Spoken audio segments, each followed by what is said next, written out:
What's up, everybody? Do you sometimes have a still small voice within you telling you to do something and you go against that voice and then afterwards you are kicking yourself? Well, that's happened to me a time or two in life. Today's Yeah, episode, we're going to be talking about how to use intuition. Welcome to the Existential Stoic podcast. I'm Randy. That's Danny. What's going on, Danny? what's up, Randy? Danny, have you ever had an experience where you knew what to do, you went against what you knew what to do, and then you were kicking yourself afterwards? Oh yeah, dude, all the time. And I think I've had both experiences. I think I've also had the experience of where like I knew what to do and I did it. Like I feel like I actually feel like when I originally in undergrad, I kind of found philosophy that way. Like that was kind of very like my intuition. It had nothing to do with anything else. Clearly, it had nothing to do with like job market or anything afterwards. I wasn't thinking about that at all. But it's also I think it's also funny too because I think when you hear the word intuition, sometimes it's not always clear whether it's that voice inside your head or whether it's that like not voice but like vague sense or just like gut feeling. Like, you know what I mean? I don't always know what it is, but I think it can be both. I just think it depends sometimes. Yeah. That's what makes Yeah. it hard. Yeah, there's definitely a bunch of different ways to feel it. Like I've felt it all, where it is sometimes a small voice, sometimes it's a gut feeling. Uh, Sometimes you just know you need to do it. And yeah, so listening to it, we're going to be talking today about how to Yeah. use your intuition. And so I'm going to start first, and we're each going to give a few different quick fixes. And in the end, hopefully, we'll all be able to listen to our intuition maybe just a little bit better. So the first one I have is start trusting it. So a lot of people may think it's kind of woo woo. A lot of people may think, what are these voices doing in my head? Mystic nonsense. Yeah, I know, right? But Witchcraft. there was a long time that humans survived before science, and even probably before religion humans survived. And we have these things going on in us that we can't explain, but sometimes they give us the answer. And you may be able to look back throughout your life and see times when this voice or this feeling was right. So start trusting it. Give it the benefit of the doubt. Be like, okay, well, maybe it's right. Let's see what happens. And then start going along with it and see what happens. Maybe it turns out it's wrong all the time. And if it's wrong all the time, well, you have your answer. Whenever it comes up, do the exact opposite. But if you Yeah. start finding that it's right, well, then maybe you would follow it a little bit more. I'm glad you mentioned that too, because like it is about trusting yourself. I think in like a deep sense of like getting to trust your core self, because we all have those moments too where like this is what you reminded me of is like, when you meet somebody, you just think like something about them bothers you or something, like, you don't know what it is necessarily, but you don't listen to that. And then later, something happens, whatever, and it turns out to be bad, right? That happens to everybody. And I think, it's like this gut feeling thing, right? It's like this like in this recognition like below our like conscious level sometimes that we just know maybe it's from our past or whatever, right? But we're able to read someone. I think that's a great example of, where you need to trust yourself. Yeah, now that we have science, we call that cognitive dissonance. But basically it's the Yeah. same exact thing. And Yeah. I've come to trust that so much where like if you pick up on something early on with someone and you know it's not going to work and yet you still try and make it work, it's just going to come back and bite you in the end. Yeah. And it always does too. It really does. It's funny. But we are, it's like I think that like what is it? Like, yeah, there's underlying like functions we're good at reading our environment if we just allow ourselves to trust ourselves. We are. Hmm. Yeah. That's a good one. Um, my first one, and this kind of goes really, I think, along with yours, it's learn to be more sensitive to your emotions and your feelings, and you let them sort of guide your actions. As like in a sense, like as a guide that's in coordination with your reason and with your rationality. So this is something we actually found in Martha Beck, one of her books. She was talking about this, where like a lot of times like we'll have an emotional response or we'll feel something like so like you feel exhausted at work every day, and or you feel exhausted when you're home or you don't want to go home. Well, maybe that's your body trying to tell you something about your relationship, about your home life, about your job, about what you're doing. It doesn't mean you have to stop it right now, but maybe it's a good guide that, hey, I should take a look at this. Something needs to change. And I should listen to myself, because otherwise I'm going to keep living like this and being exhausted and depressed, right? Like we all get depressed, we all get anxious, we all get tired, worn out, and all those things can be indications that, we need to change something in our lives. So I think starting to be more sensitive to that is a good way to start actually trusting ourselves and listening to ourselves in that way. Yeah, that's a great one. I've seen it called the emotional guidance system because it's something that we should use it as a guide. And it kind of goes hand in Yeah. hand with the rational mind because they keep each other in check. So, like, you don't want to be Yeah. all rational with no emotions, and you don't want to be all emotions with no rational, but you use them both to kind of keep each other in check, and that'll keep you headed in the right direction. So, my second one is for how to use intuition is stop lying to yourself. So this one is kind of insidious because we all just have these little white lies where we lie to ourselves a little bit and then we lie to ourselves a little bit more. And before we know it, we are just like blatantly lying to ourselves. Like I'm sure many guys can relate to this, especially single guys. You're walking down the street, you see a beautiful girl, she like your heart stops and then you don't go talk to her. And like why?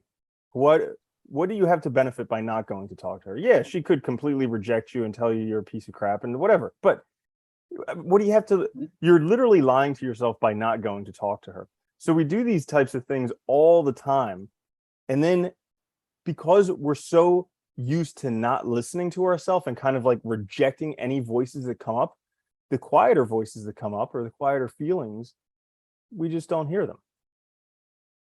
No, that's a really good one too. And I was thinking like with your example, you could add to that, dude, like not asking for a raise when you deserve one. I mean, so many people are guilty of that. I know women are particularly guilty of that, at least from what I remember in studies where they don't ask for the money they deserved. And that's part of the reason why they're also not getting paid as much because they don't think they're worth it, right? If you don't if you don't ask, you're not worth it. That's what happens. You start believing that, right?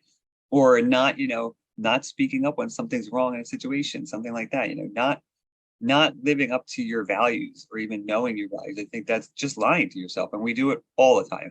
Yep.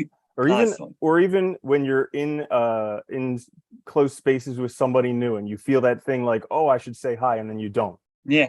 And I think it happens. I think it happens to all of us too. So often, if we actually pay attention, we see how much we're lying to ourselves. And then we can start kind of like hopefully correcting that and being more honest. It's a good one. Um, my second one is, I think, and this is crucial too. We've talked about this before as well, but like create time in your day, quiet time. I would think here for like reflection meditation, but just in general, create quiet time. Like, in the morning, I like it in the morning and at night. Like if you can make like 10 minutes in the morning, 10 minutes at night, that's a good start. Maybe you expand on it, maybe you take a walk by yourself during the day, whatever. But give yourself that time to where like you're not working, you're not doing other stuff, and your brain has a chance to process things. Because I find like when it comes to my intuitions, like you always heard with like Einstein or something always said he has his best ideas in the shower, right? It's like always when we're doing something like mundane every day, it's quiet, that our brain's running in the background, that we also often like get our best ideas. We, maybe understand or have an epiphany about a situation, but you need to let your brain kind of have that boredom to do that and to not be tasked with something else. So I think, giving yourself that time is crucial. Yeah, absolutely. And it's just like they've done the studies where you have different brain waves. And so like it's during those certain brain waves where you're able to process these things better. So making sure you make time for that. You know what's weird about that? They think they said there's like six. All six are active when we're asleep, I think they said, which is really Mhm. weird. I always found anyway, it's nothing. Yeah, I Digression, mean whatever. that's a whole other rabbit hole we can go down. The whole idea that this all is a dream, and now with Yeah, artificial intelligence and with oh my goodness, it's we're already in the matrix. yeah, right. Yeah, Yeah. so Yes. that's we'll save that for another episode. Um, Well, so my another last quick one, fix how to get out of the matrix. Sorry. I know, right? So my last one for how to use intuition is actually have a grounding practice in your life. So uh Ooh. I'm going to give a few examples of grounding practices, but the idea behind this is it just like it almost centers you to where you get back into connection of you being part of the universe as opposed to just like this person trying to achieve fame and money and all of these things. Like you actually get back on alignment with the universe. So three practices that I know of that have worked really well for me for grounding. One is Wim Hof breathing. Two is dynamic meditation by Osho, and then third is just regular meditation.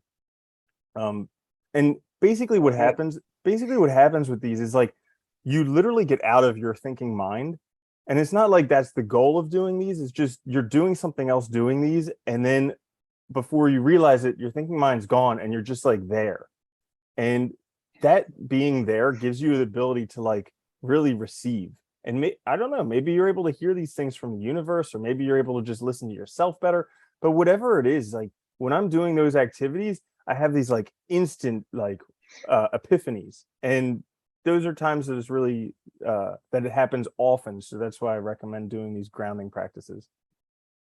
It's like one of the hardest things to explain too until it's hard to explain in general. Like, you have to do it and experience it. There's like it's very hard to like conceptualize or put into words with that, because I know exactly what you're talking about, and it's really weird and really neat and really rewarding. And like it is like, I know you're not supposed to have like a goal or a purpose when you meditate, but like I do look forward to that when that happens, because it's a really neat moment of like just being, yeah, like you said, just being you in that moment with nothing else. It's really interesting. And you kind of get that sense of like why they were, why the Buddhists and why like a lot of the other, philosophies and religions that practice meditation like really did focus on the destruction of the ego self as like false, because it's this thing that's like constantly kind of getting in the way, right? And really ruining our ability to be who we truly are. So yeah, I think that's good. I like that. And I think I would add to that too, those grounding practices can be also anything that can take you out of yourself for the moment, take you out of that, take you out of, it can be mindful breathing while you're washing dishes. It can be just a walk. It can be, Yeah, it could be sitting, painting, anything. could be doing Yeah. anything. Anything. Yeah. Gardening. Yeah. Activities like that are good too, where you kind of just lose yourself in it. You can kind of let your thinking go. Yeah. It's a good one. My last one, we've kind of already mentioned it a bunch of times, but I'll mention it nonetheless throughout this one, is let ideas come when they come.